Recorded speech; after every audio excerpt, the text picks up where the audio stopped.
This morning, I'm starting right where I'm at. I don't have fancy workout clothes. I'm not in a gym, but I've got a body that's still here, still asking me to listen, and that's enough. We don't need to wait until everything's perfect to take care of ourselves. Not the perfect schedule, or the perfect weight, or the perfect energy level. We can start with a walk, a breath, a stretch, a moment of stillness in a noisy world. For me, this season of slowing down isn't about giving up. It's not me throwing in the towel or letting life pass me by. It's actually a declaration of the opposite. It's me saying, I want to be fully here, present in my body, present in my choices, present in my life. I've spent years rushing in to save others without stopping to ask, where is this coming from? Was I helping from love or from fear? From compassion or from anxiety that someone might suffer? I've realized when I jump in too fast, I don't give people time to sit with their own choices and decisions, to learn from them, to grow.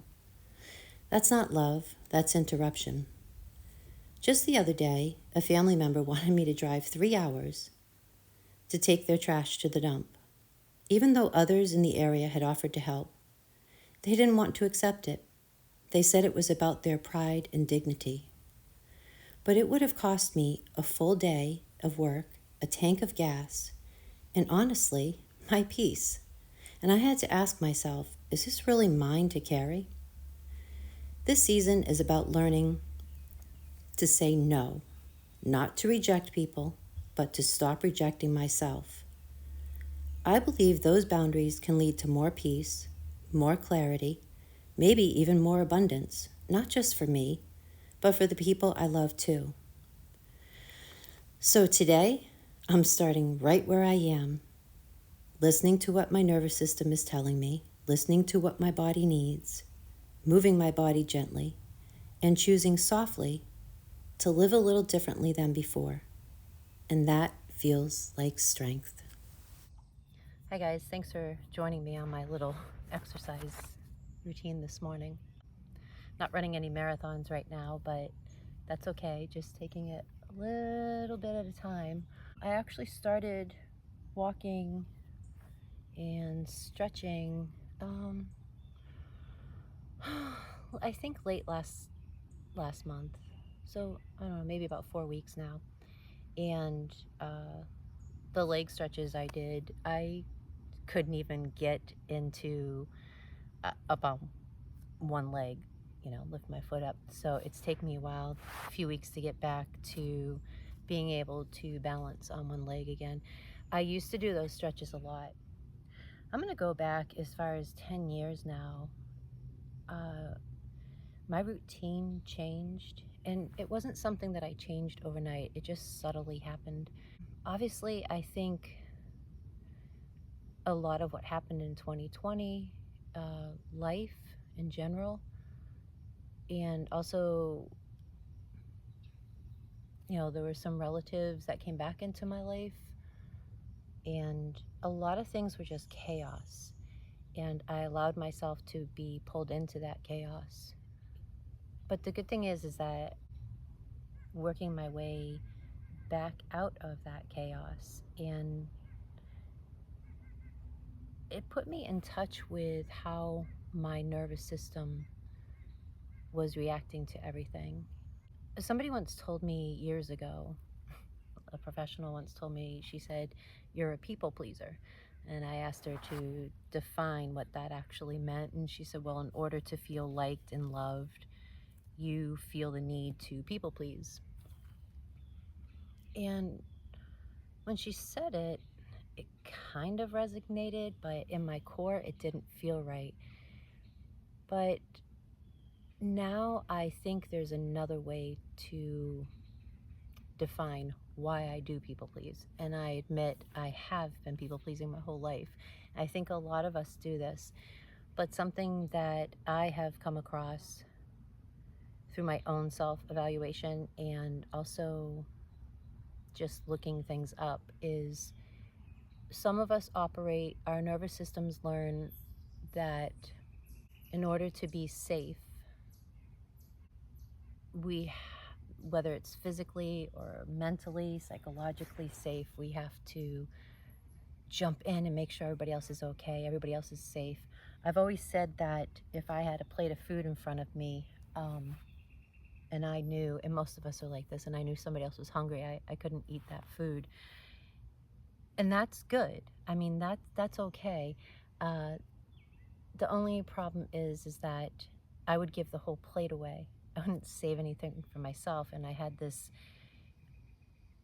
thing where, oh, I can survive. I'll be fine. Everybody else needs what they need, but I don't need anything. That's so ridiculous. I just wanted to bring a video to you guys today as part of the journey to living, I guess what I'm calling a softer life, a little slower. And it's funny because in all my hustling, all my jobs, all my running to help everybody, you'd think that I'd be in good physical condition because I'm always running, going.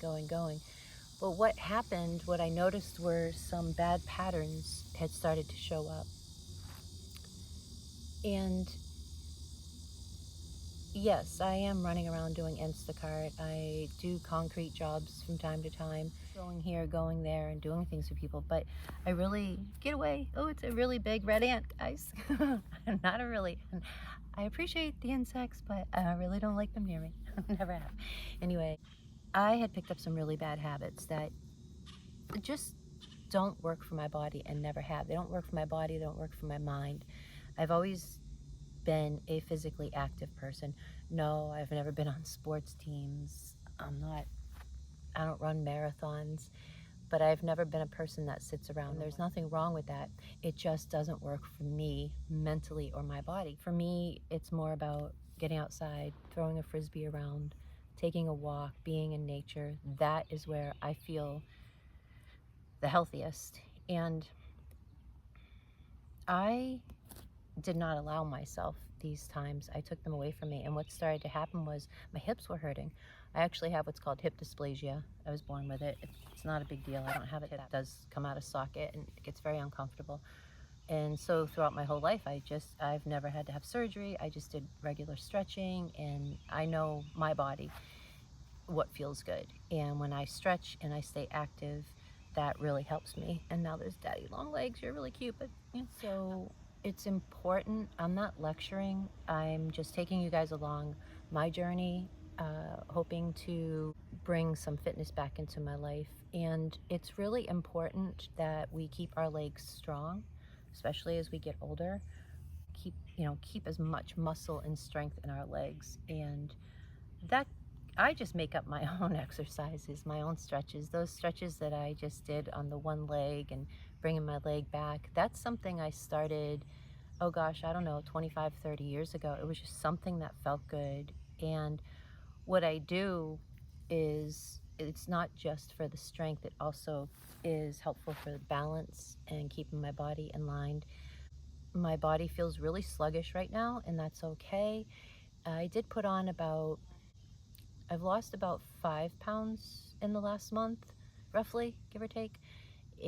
But I had gained, let's see, in the last 2 years, I had put on about 15, 20 pounds. And I'm not saying that I'm overweight, but for me, that 20 pounds was not comfortable. And it wasn't so much about how I look, it's about how I feel. And my body was really sluggish. And I noticed one day last summer, I was walking with one of my granddaughters, and we were coming up a slight incline. I couldn't breathe. I was really struggling to breathe, and I thought, Jesus, I must have something wrong with me, No, it's just simply I wasn't taking care of myself. And so, yeah, that's it. That's about all, guys. Just trying to incorporate fitness back into my life, because God willing, if I go from 60 into my 80s, I'd like to be as physically fit as I can.